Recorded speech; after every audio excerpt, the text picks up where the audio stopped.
Assalamualaikum warahmatullahi wabarakatuh. Di sini saya akan menjelaskan tentang metode pendidikan anak dalam Islam. Dalam membimbing atau mendidik seorang anak, hendaklah kita sebagai orang tua menggunakan metode atau cara dalam mendidik agar pendidikan yang diberikan dapat berpengaruh terhadap anak maupun terhadap perkembangannya. Adapun metode-metode pendidikan yang berpengaruh terhadap anak menurut Abdullah Nasih Ulwan dalam bukunya Pendidikan Anak dalam Islam terdapat pada halaman 142 sampai 315. Yang dijelaskan di sini yang pertama adalah pendidikan dengan keteladanan. Keteladanan dalam pendidikan merupakan metode yang berpengaruh dan terbukti paling berhasil dalam mempersiapkan dan membentuk aspek moral, spiritual, dan etos anak. Mengingat pendidikan adalah seorang figur terbaik dalam pandangan anak yang tidak tanduk dan sopan santunnya disadari atau tidak akan ditiru oleh mereka. Bahkan bentuk perkataan, perbuatan, dan tidak tunduknya akan senantiasa tertanam dalam kepribadian anak. Oleh karena itu, masalah keteladanan ini menjadi faktor penting dalam menentukan baik buruknya anak itu sendiri.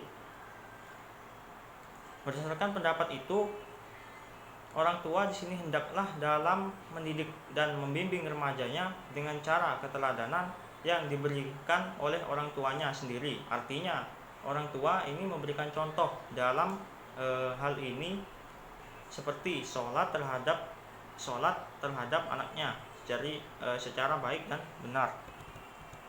Kemudian yang kedua, pendidikan dengan adat kebiasaan, termasuk masalah yang sudah merupakan ketetapan dalam syariat Islam bahwa anak sejak lahir telah diciptakan dengan fitrah tauhid yang murni. Maka yang benar, agama yang benar dalam iman kepada Allah Subhanahu wa taala sesuai dengan firman Allah dalam surat Ar-Rum ayat 30 yang artinya fitrah Allah yang telah menciptakan manusia menurut fitrah itu. Tidak ada perubahan pada fitrah Allah. Yang dimaksud di sini adalah itulah agama yang lurus, tetapi kebanyakan manusia tidak mengetahui. Dari ayat ini dapat diketahui bahwa anak dilahirkan dengan naluri tauhid dan iman kepada Allah. Dari di sini tampak peranan pembiasaan, pengajaran, dan pendidikan bagi pertumbuhan dan perkembangan anak dalam menemukan tauhid yang murni, budi pekerti yang mulia, rohani yang luhur, dan etika religi yang lurus. Tidak ada yang menyangkal bahwa anak akan tumbuh dengan iman yang benar, menghiaskan diri dengan etika Islam, bahkan sampai pada puncak nilai-nilai spiritual yang tinggi dan kepribadian yang utama. Jika ia hidup dengan dibekali dua faktor pendidikan Islam yang utama dan lingkungan yang baik, dari pendapat di atas tampaklah peranan orang tua terhadap remajanya adalah membiasakan kepada anak untuk melakukan pembuatan yang terpuji bagi pertumbuhan dan perkembangan remajanya dalam menemukan tauhid yang murni, budi pekerti yang mulia, rohani yang mulia, dan etika religi yang lurus. Kemudian yang ketiga adalah pendidikan dengan nasihat.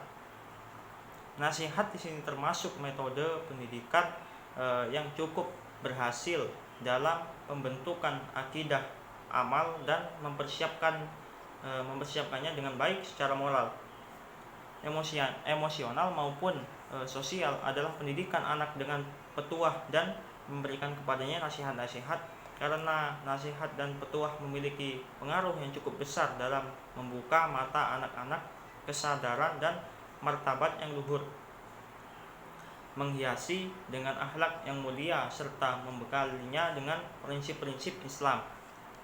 Berdasarkan pendapat itu, yakni Quran surah Al-Luqman ayat 13-17, jelaslah bahwa metode nasihat yang diberikan orang tua terhadap remajanya sangatlah efektif.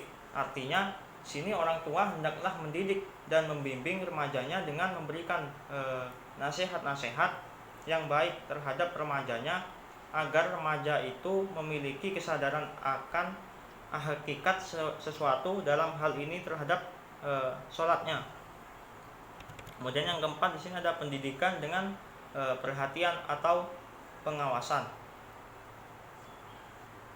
Pendidikan dengan perhatian ini adalah senantiasa mencurahkan perhatian penuh dan mengikuti perkembangan aspek akidah dan moral anak, mengawasi dan memperbaiki kesiapan mental dan sosial. Di samping selalu bertanya dengan situasi pendidikan jasmani dan keilmuan ilmiahnya. Berdasarkan pendapat itu, orang tua di sini hendaklah mendidik dan membimbing anak remajanya dengan selalu memperhatikan dan mengawasi perkembangan dalam berbagai aspek agar anak ini menjadi manusia yang hakiki, membangun fondasi Islam yang kokoh.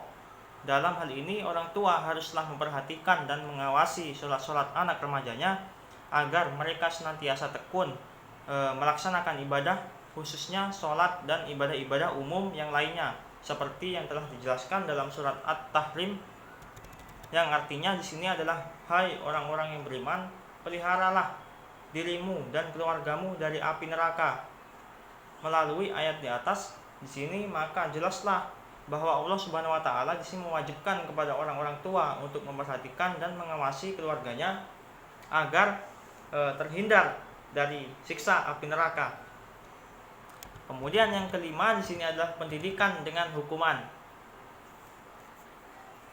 Untuk memelihara masalah tersebut, syariat telah meletakkan berbagai hukuman yang mencegah bahwa setiap pelanggar dan perusak kehormatannya akan merasakan kepedihan. Akan tetapi hukuman yang diterapkan para pendidik di rumah atau di sekolah ini berbeda-beda dari segi jumlah dan tata ruang. Tidak sama dengan hukuman yang diberikan kepada orang umum. Adapun metode-metode yang dipakai Islam dalam upaya memberikan kepada anak, yang pertama adalah lemah lembut. Di sini kita mendidik anak itu harus dengan perilaku yang lemah dan lembut, jangan menggunakan kekasaran. Karena kekasaran ini akan menimbulkan trauma kepada anak itu sendiri. Dan kita juga harus memberikan contoh yang baik kepada anak tersebut.